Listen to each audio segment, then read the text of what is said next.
Hey everyone. On the story for today. My wife wanted an open marriage and cheated, so I filed for divorce and demanded a DNA test. Morning light filtered through the curtains, and the remnant of a relentless headache forced me out of bed. I stumbled into the bathroom, swallowing 2 aspirin and bracing myself by the sink, hoping my queasy stomach would settle.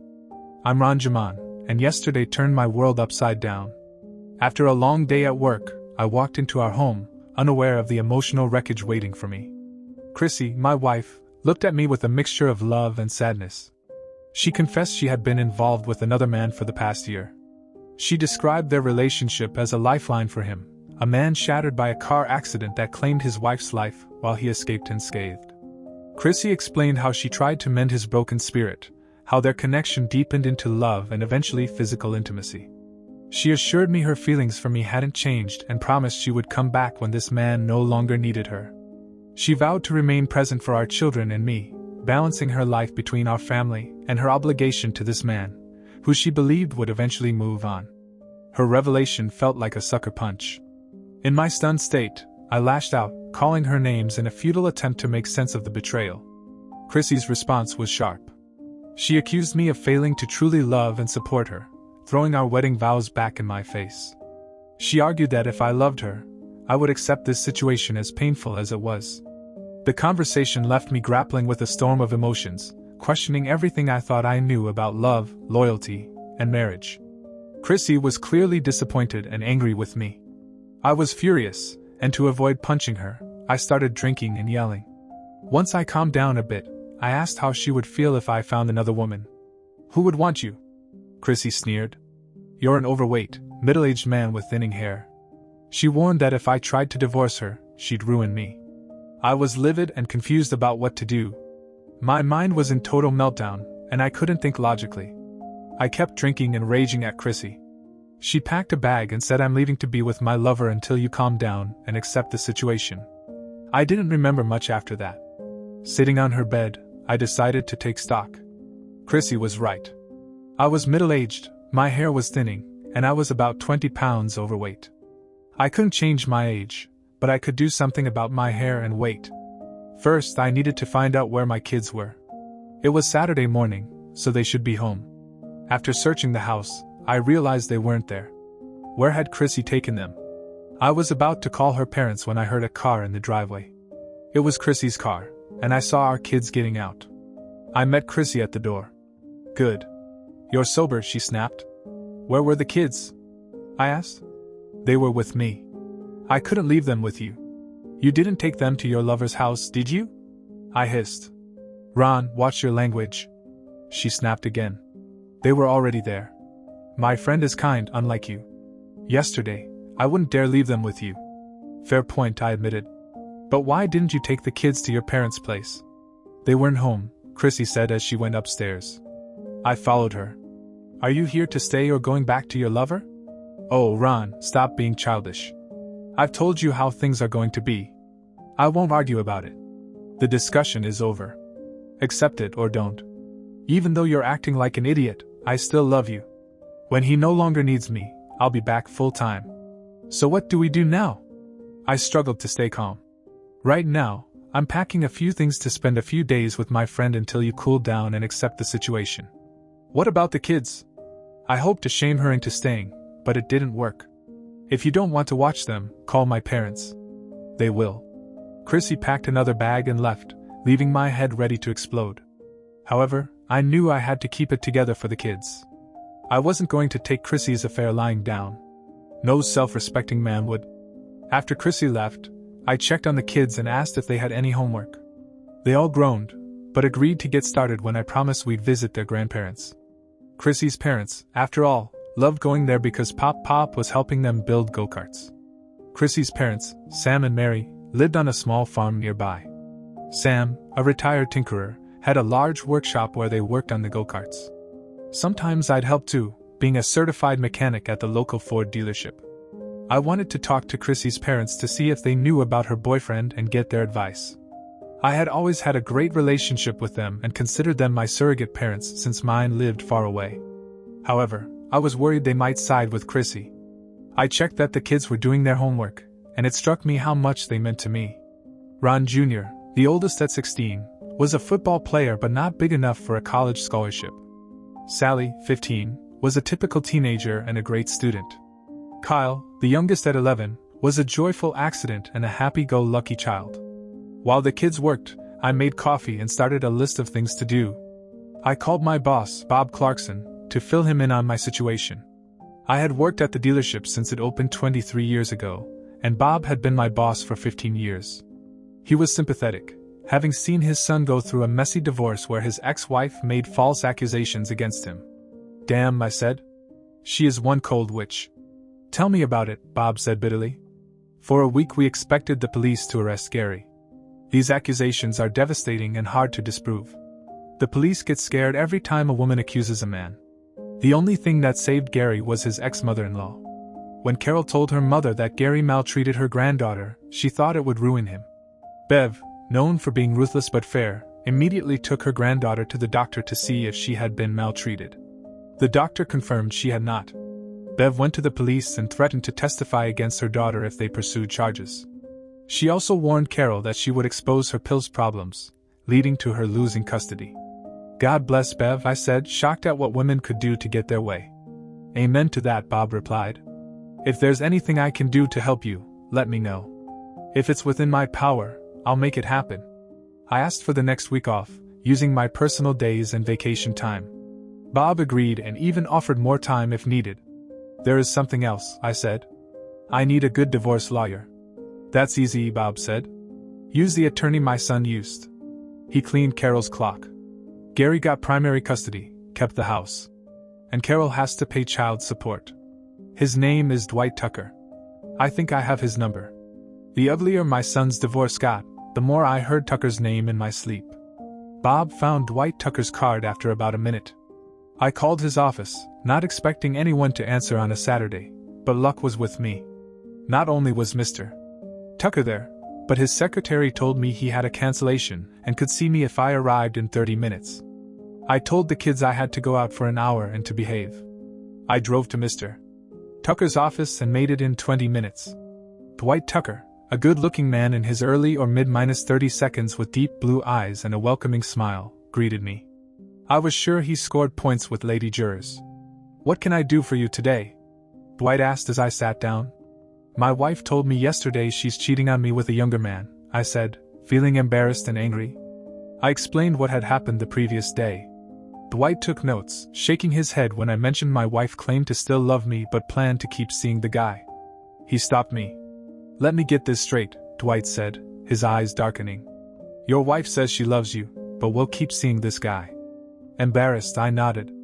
"Okay, go ahead," Dwight prompted. I explained that Chrissy got angry when I refused to accept her plan. I admitted I called her a strumpet and a hooker. I painfully recounted how Chrissy laughed when I asked how she'd feel if I found another woman. She belittled me, saying no woman would want me and promised to ruin me if I tried to divorce her. "She actually said all that?" Dwight asked incredulously. "No offense, Mr. Jameen, but your wife is either extremely callous or has serious mental issues." "None taken," I sighed. "I think the same." I then told him how she left the kids at her lover's house during our argument, and they spent the night there. Dwight's head snapped up and he smiled before jotting something down. "Now for the $64,000 question, what you want to do?" Dwight asked, steepling his fingers. "I can't live with this situation," I replied after a moment. "I don't know if I can get past this, but I don't want to get destroyed in a divorce or lose my kids." Dwight nodded sympathetically. "That's common with women facing divorce due to their bad behavior, but I'll work hard to minimize any damage she can do. You'll get at least 50% of your joint assets. However, the courts don't care about infidelity, so you might have to pay alimony and child support." I felt deflated despite Dwight's assurance. It seemed I would be taken to the cleaners. "Yes, it's possible, but that's why we need to act quickly," Dwight said, studying his notes. "Your wife has abandoned the marital home and left your children at her lover's place, which is a big no-no in some courts. You currently have custody and we can try to keep it that way. I'll seek an emergency restraining order against your wife, allowing you to stay in the house temporarily. The longer you stay, the stronger your case for primary custody." "Does your wife work?" "Yes, part-time at the hospital on Mondays, Wednesdays and Fridays," I answered, then added. That's probably where she met this guy. Dwight agreed and asked how much she made. I said $25,000 a year while I made about $80,000. I have to ask a crucial question and I want you to think hard, Dwight said, looking directly at me. Do you still love her? Do you want to try to work things out? I stared at the floor for a long time. When I looked up, tears were streaming down my face. I do love her, but I can't accept this situation. She demeaned me and broke her vows. I just want a divorce. Last question, Dwight said, turning to a clean sheet of paper. Tell me about your assets. I quickly thought through our assets and explained we had about $3,500 in checking, $44,000 in savings, and a $20,000 CD. I had roughly $150,000 in my 401k, while Chrissy had slightly less in her retirement plan from her full-time job at the hospital. Despite the hospital's generally better benefits, my company offered a superior healthcare plan, which we used.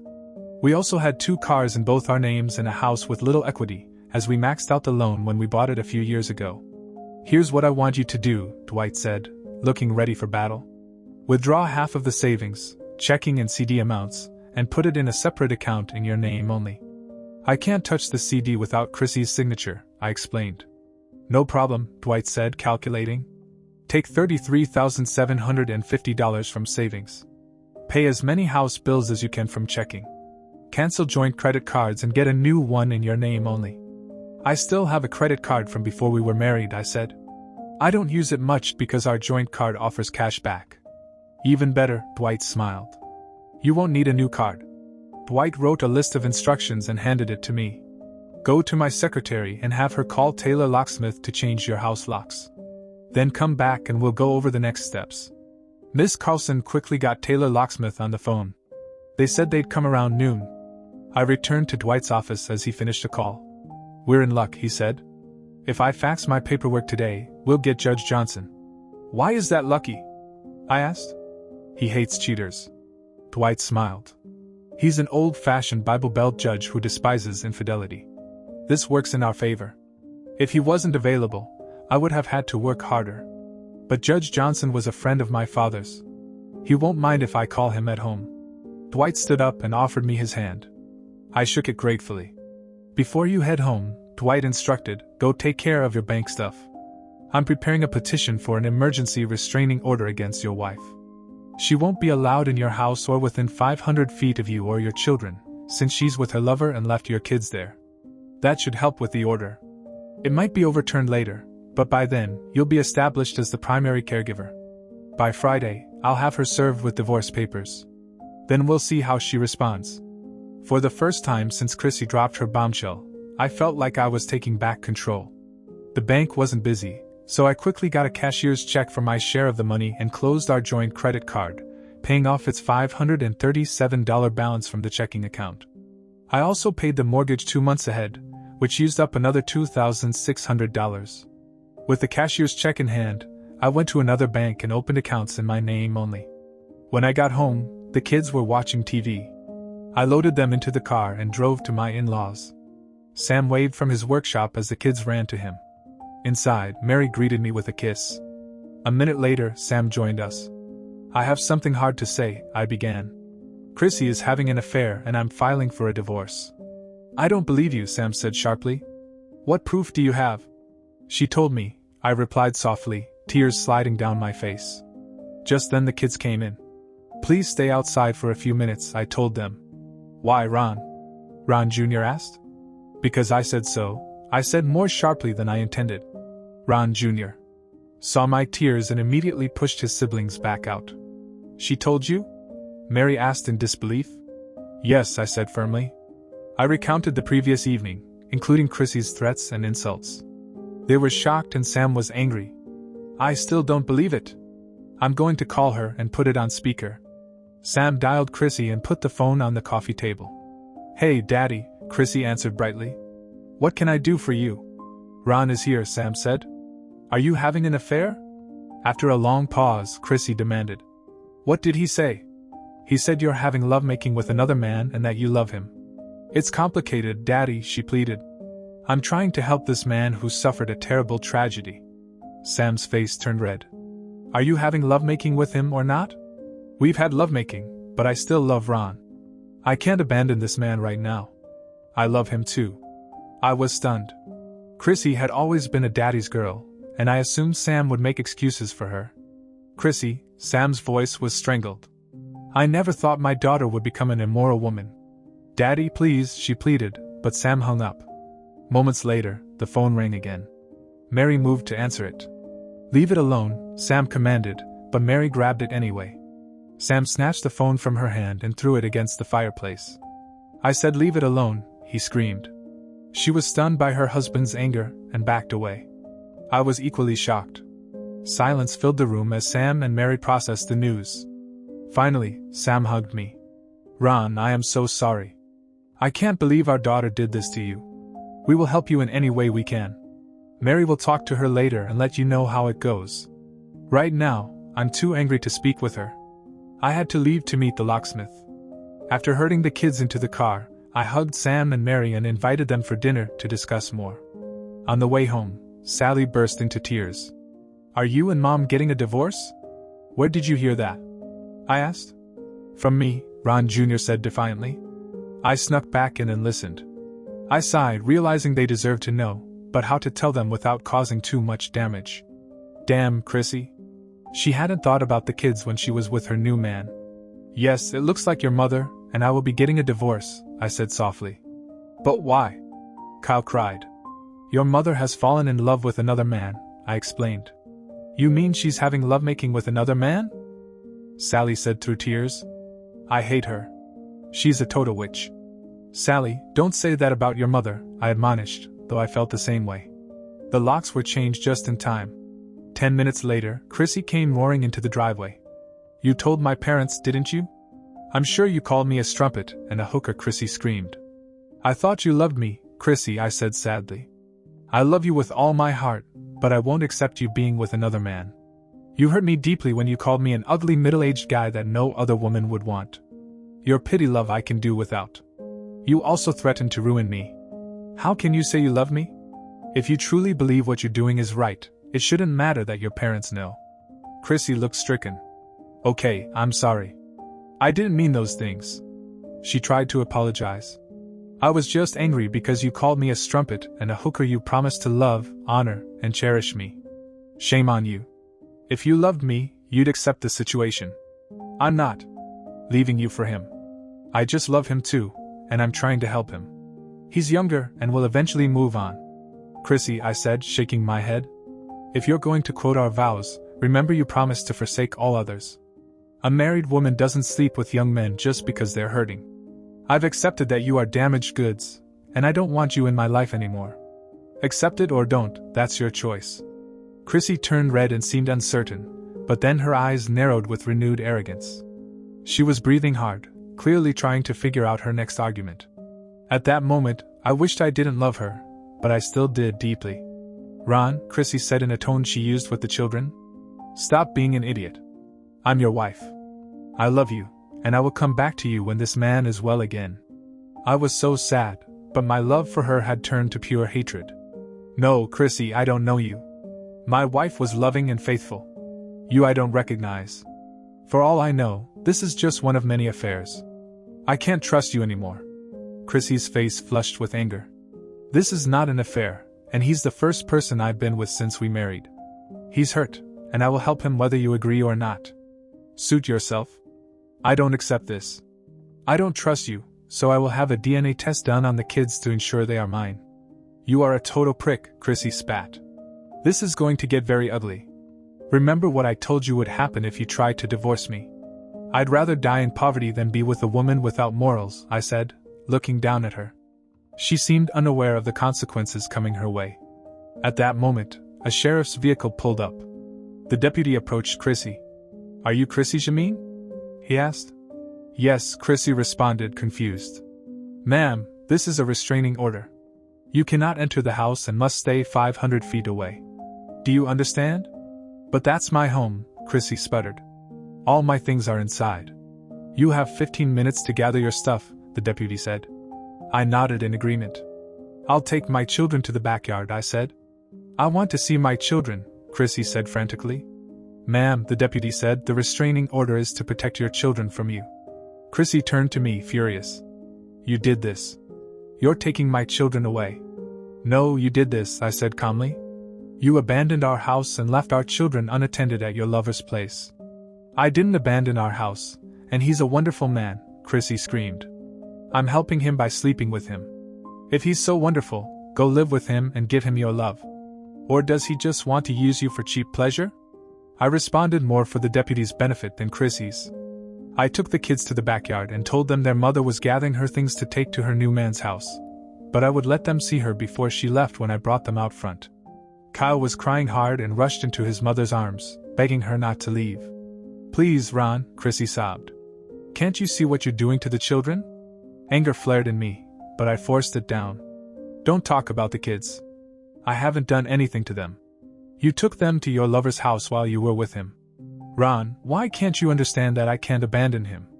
Chrissy said, crying. Chrissy, you already abandoned your husband, your kids, and your home. It's time we did the same to you. You didn't consider the consequences of your actions, and now you're facing them. Ron Jr. asked why Chrissy tried to explain to her son, but it was clear he didn't believe her. Sally, however, let her mother have it. You're nothing but a selfish witch, she said, spitting on her mother's face. I had to grab Sally to prevent her from punching Chrissy and demanded she apologize, but she refused. Chrissy was blindsided and dropped to the ground, sobbing. Sally and Chrissy had been clashing lately, which I thought was just teenage rebellion. Now I feared Chrissy had permanently damaged their relationship. As I held Sally, Chrissy got up, ran to her car and drove away, banging the steering wheel. Kyle tried to run after her, screaming, Mommy, please don't leave us. Ron Jr. caught him and brought him back. The deputy looked at me sadly. Mr. Jameen, I'm really sorry for what you're going through. That night, Sam and Mary came over for dinner. I planned to grill burgers, but Mary took over the kitchen and made meatloaf and her famous macaroni and cheese, which the kids loved. While Mary cooked, Sam and I had a couple of beers in the living room. He was clearly distraught over his daughter's actions. I explained the restraining order and how Chrissy had left the kids unattended at her lover's place, which saddened Sam even more. Mary spoke to Chrissy about an hour after you left, Sam said finally. How did that go? I asked. Terrible, Sam admitted. Mary tried to reason with Chrissy, but she's convinced she's right and we're all wrong. She thinks we're horrible people. Mary got really angry and told Chrissy not to call us anymore, and that she would testify against her if it went to court. As you can imagine, the meal was very subdued. The only bright spot was when Sam invited the kids over to work on their go-karts the next day, which brought smiles to Ron Jr. and Kyle. Sally, however, sat with a pissed look and didn't eat. I let it go, knowing she was hurting as much as I was. On Friday, Chrissy was served with divorce papers at the hospital. Friends there told me she lost it, swearing at the process server and vowing to ruin me. She was sent home, or rather, to her lover's house. Chrissy hired a lawyer, Amber Wright, whom Dwight knew. He said she wasn't as good as she thought. Amber tried to rescind the restraining order, but Judge Johnson only modified it, allowing Chrissy supervised visits at the house without her boyfriend present. He warned her that any violation would end her visitation rights. Chrissy was initially happy, but her joy faded when the judge ordered her to pay child support, forcing her to go back to work full-time. Despite her blow-up at the hospital, they would likely take her back due to the nursing shortage and her skills. After the hearing, the DNA results arrived. It took me almost half a day to open the envelope. When I did, I was filled with happiness. My kids were truly mine. I reread the report several times to reassure myself. I realized I would love my kids no matter what the results had been. Even if Chrissy left her lover and came home, I wouldn't forgive her. She was a bad influence, and needed to be kept away from the kids. I used all my personal days and vacation time to stay with the kids. When that ran out, Chrissy's parents helped. Sam and Mary refused to talk to Chrissy until she came to her senses. After a week of multiple daily calls, Sam blocked her number. The visitation schedule was left for Chrissy and me to work out, which meant our attorneys communicated our wishes. We agreed that Chrissy could visit on Monday, Wednesday, and Friday between 6 and 7 in the evening. Mary volunteered to supervise, but I insisted on being there for the first visit to set clear rules. On the first Monday, Chrissy arrived in a car I didn't recognize, likely her lover's. She approached the house nervously and smiled tentatively. Hello, Ron? How are you, mother? It's good to see you, Chrissy. You have to leave, I snapped. The judge said your lover can't be within 500 feet of this house. Horror spread over her face. But he was just dropping me off. Are you brain dead? I was furious. The judge was clear. No lover here. Tell him to leave now, and I won't tell the judge. Chrissy nodded quickly and went back to the car.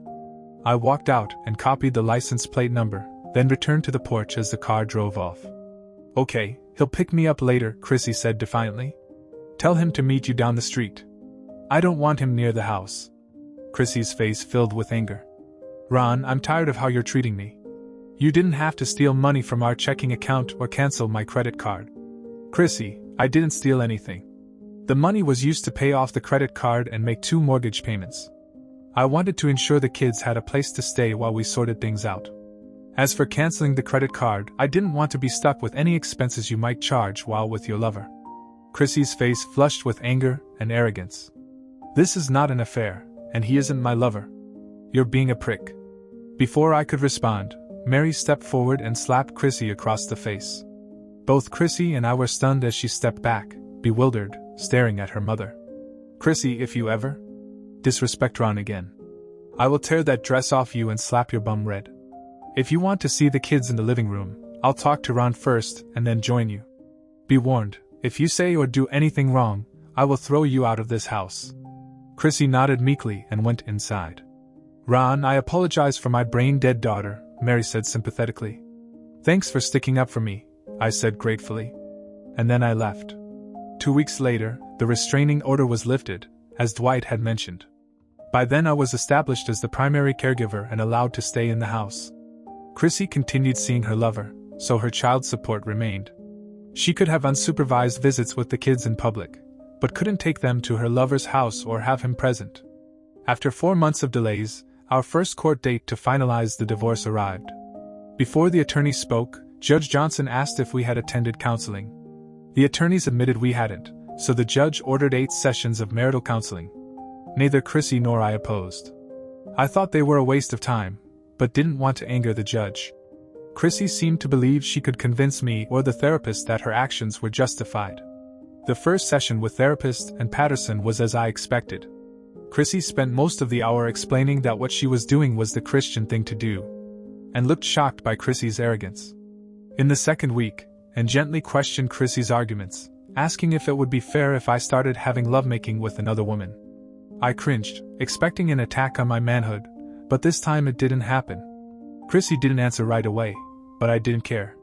During the drawn-out divorce, I made some changes. When the woman you love tells you you're not good enough, you want to prove her wrong. So I had hair transplant surgery. It cost about $4,000, and I debated it, not wanting to face teasing. But since I was still on vacation, I went for it.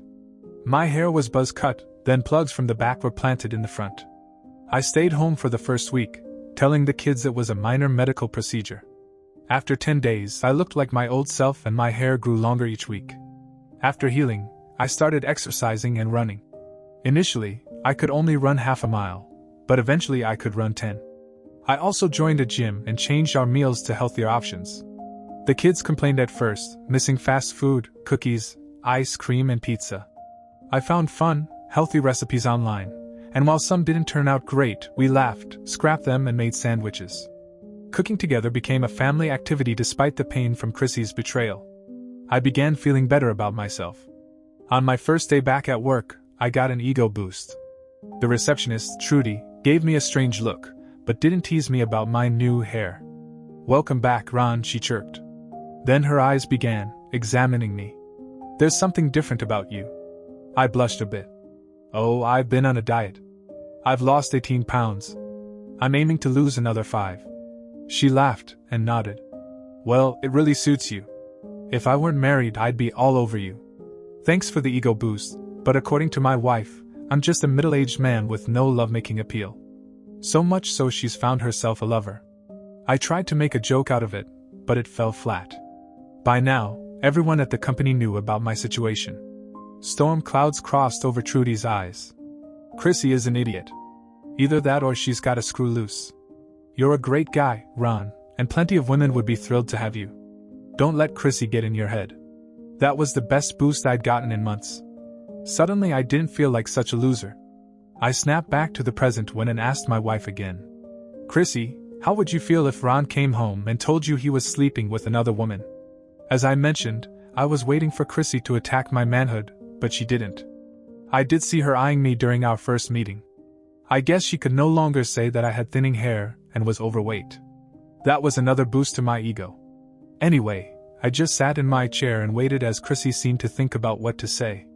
She couldn't very well say that I couldn't have another woman if she had another man. I guess if he was trying to help that woman get over some tragedy, she said with arrogance, I would be okay with it. What if he told you that he loved this woman and that the lovemaking was very good? Again, I would accept it, Chrissy insisted. However, he would have to assure me that the children and I would be taken care of. The session continued like that, within trying to get Chrissy to see that her position was really ridiculous, but Chrissy refused to budge. As I feared, these sessions were just a waste of time. Chrissy was just going to use them to try to convince me that she was right. That was never going to happen. And as it was, the initial shock of what Chrissy was doing had begun to wear off. It's a funny thing about love. If it isn't nurtured, it begins to die. By the third week, something had changed. Chrissy came into the session much subdued and said little. Mostly, she just listened. Whatever had changed, it had set Chrissy back a bit. Maybe she wasn't as arrogant now because and was calmly and compassionately challenging her premise at every point. I also saw Chrissy checking me out when she didn't think I'd notice.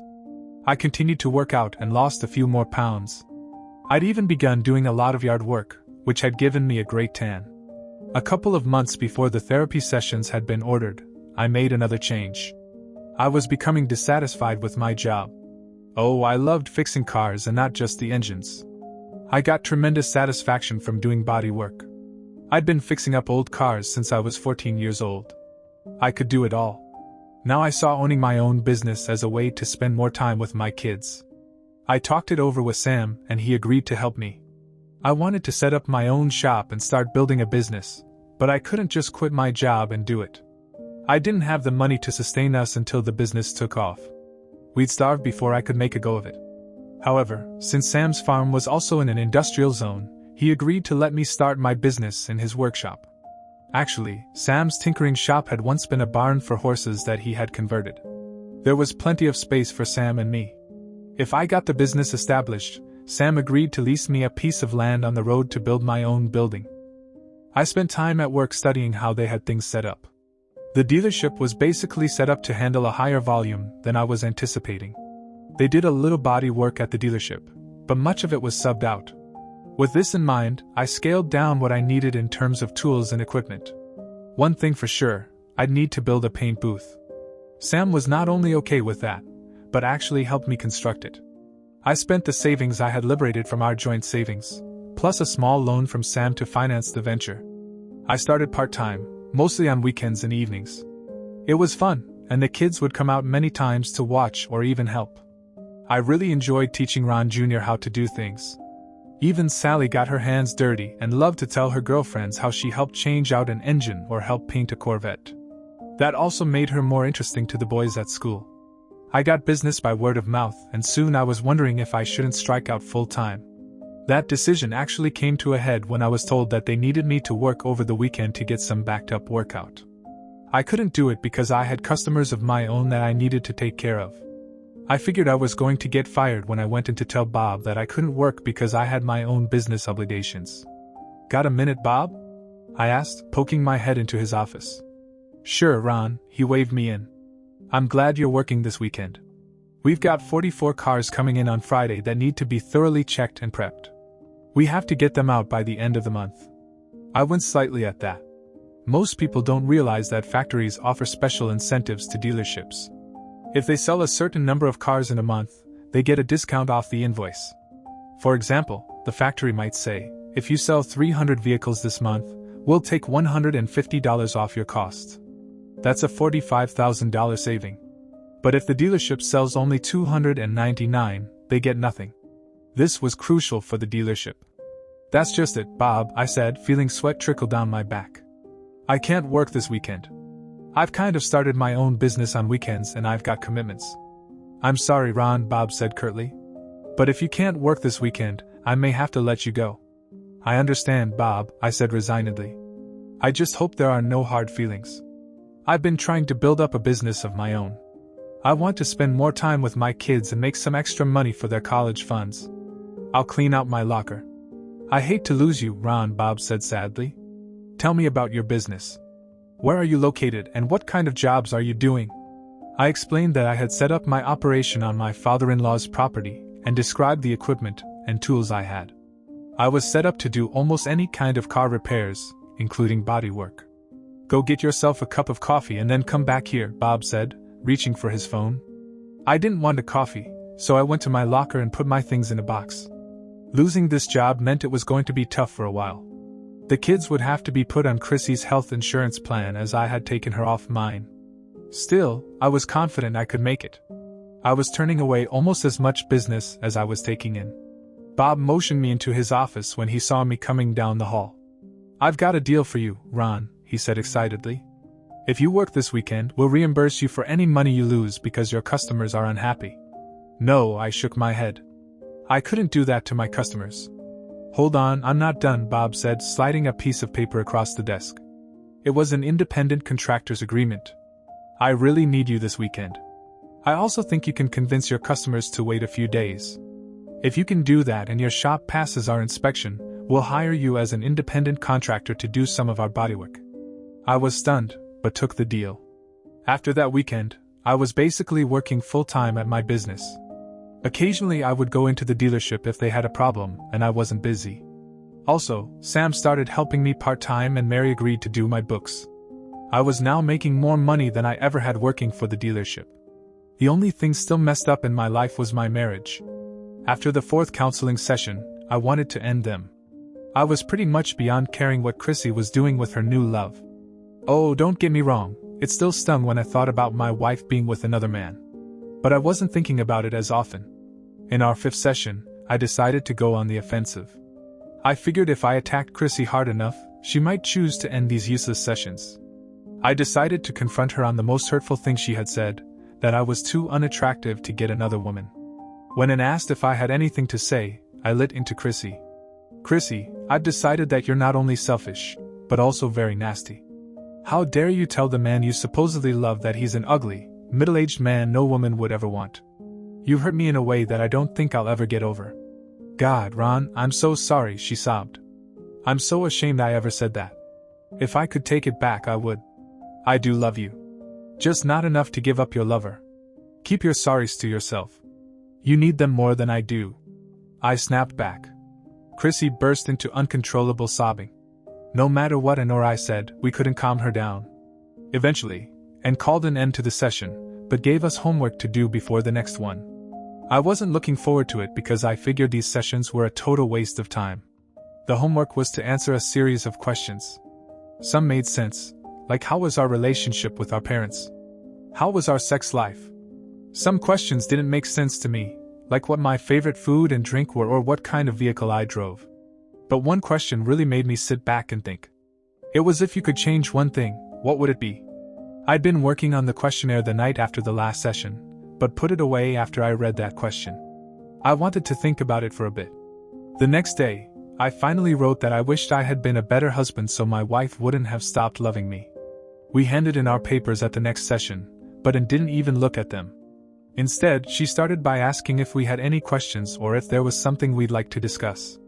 I'd like to ask Chrissy a question, I said immediately. Ann nodded at me, and I turned to face my estranged wife. Chrissy, I don't see that we're getting anywhere with these sessions. You've made it clear that you're not going to leave your friend Bruce Hartman, and that leaves no chance for reconciliation. Why don't we just stop this and get the divorce done? How do you know his name? Chrissy asked in shock. That first time you came over to visit the kids, I got his license number. After that, it wasn't hard to find out his name, but it doesn't really matter. I have no interest in getting back at him, or even talking to him. I just don't care anymore. I want to move on. Chrissy looked up at me with the saddest eyes I think I've ever seen. I hated seeing her in pain, and I wanted to go over and hug her, but I knew that wouldn't solve anything, so I continued. I know your lawyer hasn't been happy with the settlement I've offered so far. Well, I've told my attorney to offer some alternatives. I'm willing to give you more visitation with the kids. I'm also offering to pay you $1,000 a month in alimony for 3 years. I just want you out at any cost.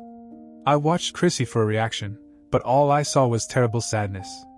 She had made it perfectly clear that she wasn't going to stop seeing the guy, and I couldn't and wouldn't accept my wife having sex with another man. For the life of me, I just didn't understand how she could possibly think that I would live with a situation like that.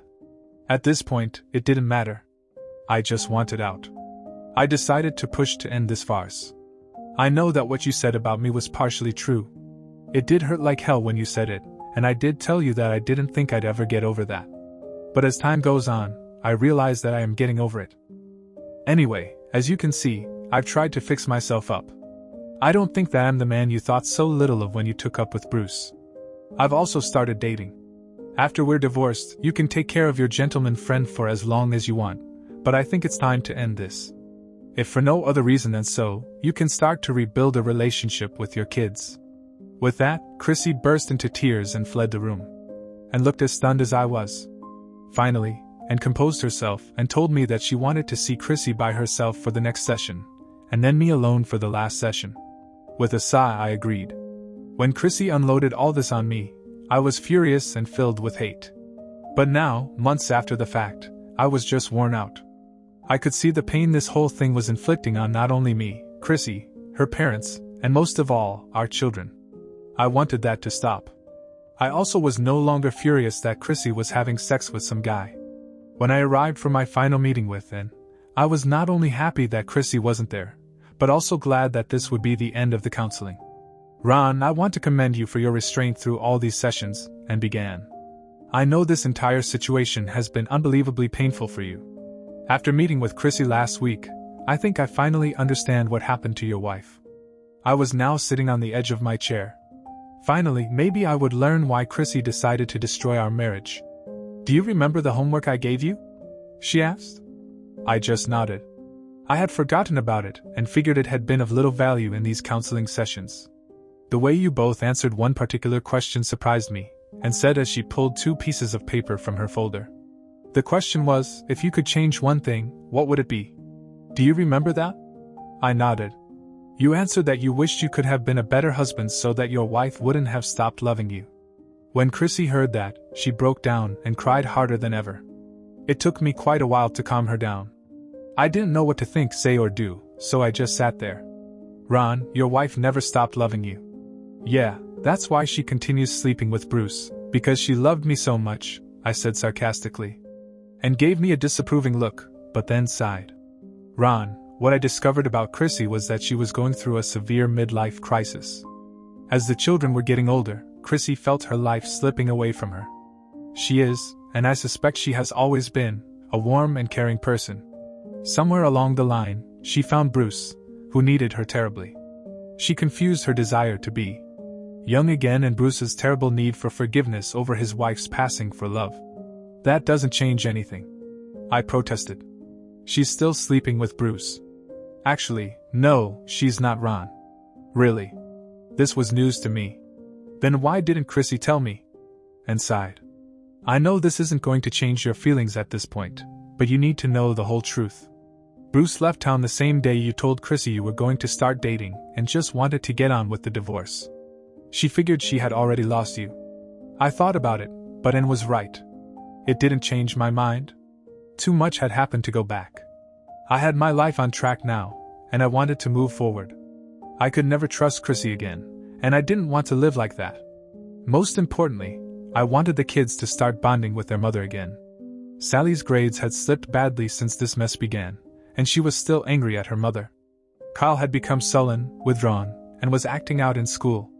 This was perhaps the worst consequence of Chrissy's actions. Kyle was no longer the happy-go-lucky kid he once was. Ron Jr. handled it the best. He wasn't angry or sullen, but whenever his mother's name came up, he changed the subject. Maybe I'm wrong. Perhaps his reaction is worse than the 2 girls. I just don't know. One last thing, Ron, and said, pulling out the second piece of paper.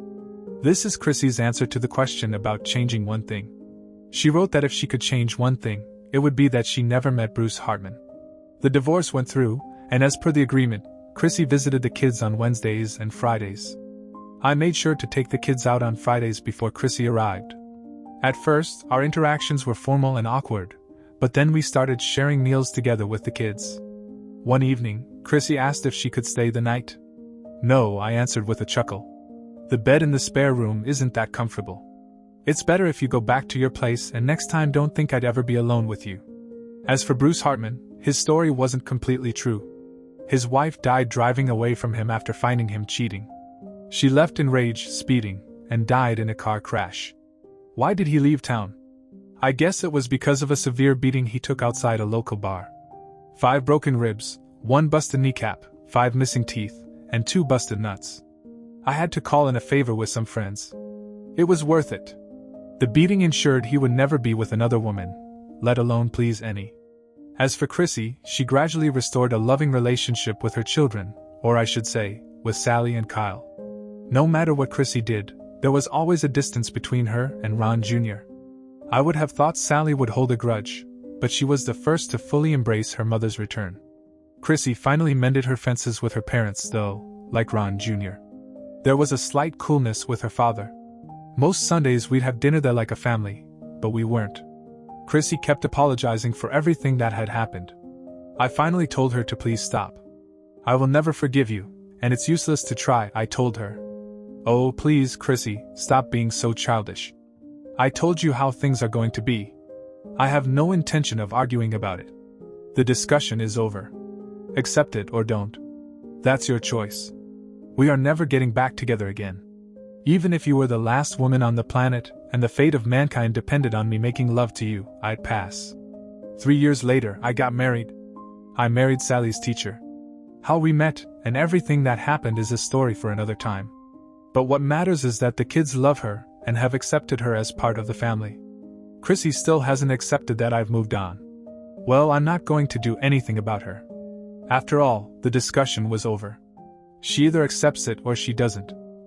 Well folks, that will be all for today. I hope you enjoyed today's video. Don't forget to like, comment and subscribe. Stay safe everyone.